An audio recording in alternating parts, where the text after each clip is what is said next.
आज घर में नई वॉशिंग मशीन आई थी, जिसे देखकर घर के बाकी लोग तो बहुत खुश हुए, खासकर बिंदिया जी।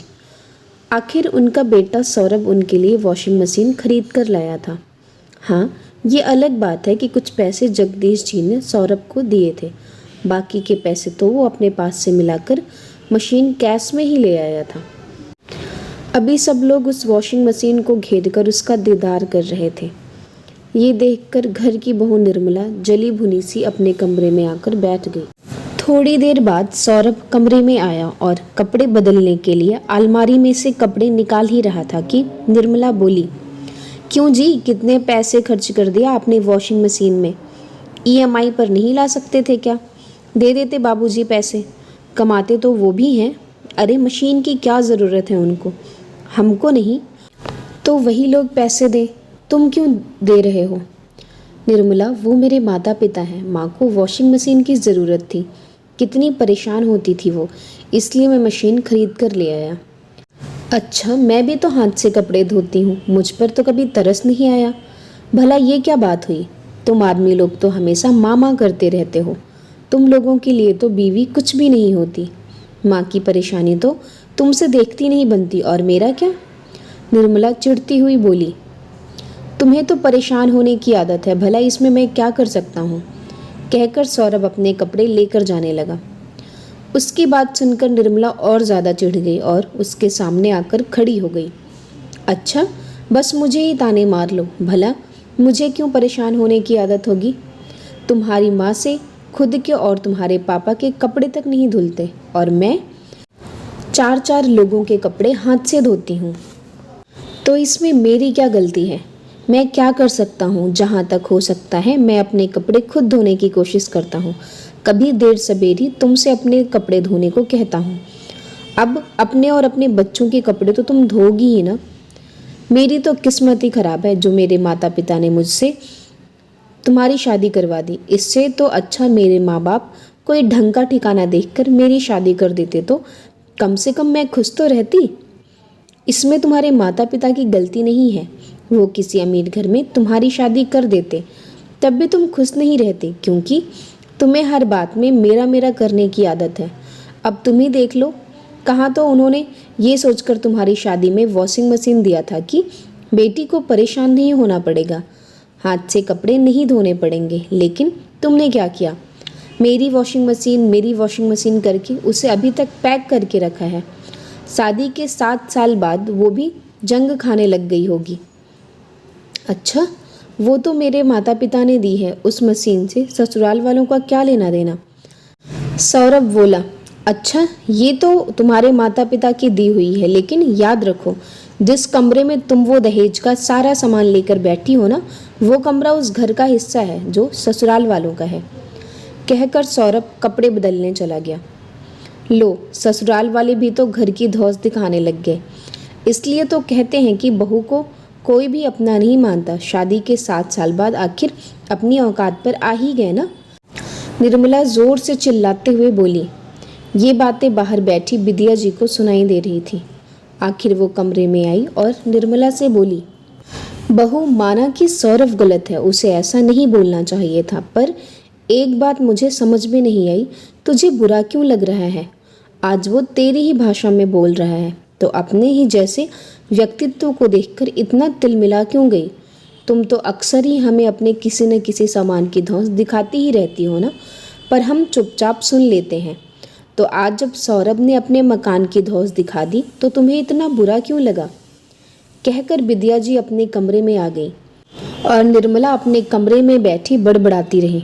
इधर बिदिया जी को वो बातें याद हो आई जब निर्मला इस घर की बहू बनकर आई थी। निर्मला अपने किसी भी सामान को कभी किसी के साथ शेयर करना पसंद नहीं करती थी, खासकर मायके से आए हुए सामान को। शादी के 1 सप्ताह बाद बिदिया जी अपनी बेटी निधि के साथ मिलकर इकट्ठे हो चुके बेडशीट और पर्दों को हाथों से धो रही थी। ये देखकर सौरभ ने दहेज में लाई हुई वॉशिंग मशीन को खोल दिया। अभी उसे कमरे से बाहर निकाल ही रहा था कि निर्मला ने टोक दिया, अरे ये क्या कर रहे हो? भला वॉशिंग मशीन क्यों निकाल रहे हो? अरे शादी के बाद की साफ सफाई में देखो कितने कपड़े निकले हैं, इतनी बेडशीट और पर्दे धोने हैं, जब घर में वॉशिंग मशीन है तो हाथ से कपड़े क्यों धोना, इसलिए निकाल रहा हूँ। सौरभ ने भी जवाब दिया, नहीं नहीं, वॉशिंग मशीन मत निकालो, ये तो मेरे मम्मी पापा ने दी है। क्या शादी से पहले आपके घर में कपड़े नहीं धुलते थे? निर्मला का मुंहतोड़ जवाब सुनकर सौरभ हक्का बक्का रह गया। वो कुछ कहने को हुआ तो विद्या जी ने उसे इशारे से चुप रहने को कह दिया। उसके बाद वो मशीन पैक करके रख दी गई। कुछ महीनों बाद विद्या जी की बेटी निधि की ससुराल में प्रोग्राम था, जिसमें उन्हें पहरवानी देनी थी। कुछ कपड़े तो वो अपने पास से निकाल चुकी थी और कुछ ये सोचकर निर्मला से लेने गई। उसके कमरे में पहुंच गई कि निर्मला के पास भी कई सारी साड़ियाँ हैं जो वो इस्तेमाल नहीं करती। अरे बहू सुनो तो, निधि के ससुराल पहरवानी करनी है तो तेरी कुछ साड़ियाँ जो तू नहीं पहनने वाली है वो दे दे। कोरी ही तो रखी हैं, तूने कभी पहनी भी नहीं। कुछ साड़ियाँ मैं अपने पास से निकाल लेती हूँ ताकि पहरवानी के खर्चे का बोझ कुछ तो कम हो। सासू माँ ने कमरे में आते हुए कहा, अरे माँ जी, मेरी साड़ियाँ क्यों? बेटी आपकी है तो आप दीजिए, मुझसे क्या उम्मीद करती हैं? ये साड़ियाँ मेरी हैं और भला इस पर आपका क्या हक? निर्मला ने मुंह तोड़ते हुए जवाब दिया। यह सुनकर विद्या जी बहू का मुंह ताकते हुए वहीं की खड़ी रह गई। फिर खुद को संभालते हुए बोली, बहू वो साड़ियाँ तो पहनती नहीं है, इसलिए यूं ही पूछ लिया था। निर्मला ने दोबारा जवाब दिया तो विद्या जी की हिम्मत नहीं हुई आगे कुछ और कहने की। भला ऐसी बहू के मुंह कौन लगे जो इज्जत ही उतार दे। विद्या जी वापस अपने कमरे में चली गई। विद्या को बुरा तो बहुत लगा, पर क्या कर सकती थी। ऐसी बहू को क्या बोले जो अपने परिवार को परिवार ही नहीं समझती। अपने कमरे में जाकर अपने बक्से में जितनी साड़ियाँ निकाल सकती थी निकाल ली, लेकिन फिर भी कुछ साड़ियाँ तो कम ही थी। आखिर साड़ियाँ लानी तो पड़ेंगी ही, ये सोचकर पर्स टटोला तो पैसे भी कम थे। अभी जगजीत जी का काम भी कुछ कम ही चल रहा था। ऊपर से अभी कुछ महीने पहले ही सौरभ की शादी की थी। उनके ही कर्जे चुक रहे थे, जबकि सौरभ की तनख्वाह से घर चल रहा था, तो हाथ थोड़े तंग थे। और अब तो शॉपिंग जगजीत जी के आने के बाद ही हो सकती थी, इसलिए विद्या जी मन महसूस कर रह गई। कुछ साड़ियों की पैकिंग करके रख दी और आखिरकार जगदीश जी ने इधर उधर से कर्जा लेकर पैसों का बंदोबस्त किया, जिससे फिर विद्या जी ने लेन देन की साड़ियाँ खरीदी। 7 सालों में ऐसे कई मौके आए जहाँ पर एक बहू होने के नाते निर्मला का साथ परिवार चाहता था, पर निर्मला तो अपने में ही रहती थी। खैर, तभी बाहर सौरभ ने आते हुए कहा, चलो माँ, नई मशीन का शुभारंभ करते हैं। इधर अभी भी निर्मला के बड़बड़ाने की आवाज़ आ रही थी।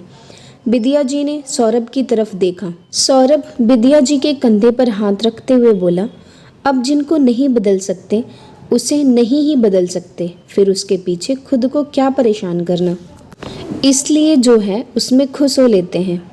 उसकी बात सुनकर विद्या जी मुस्कुरा दी।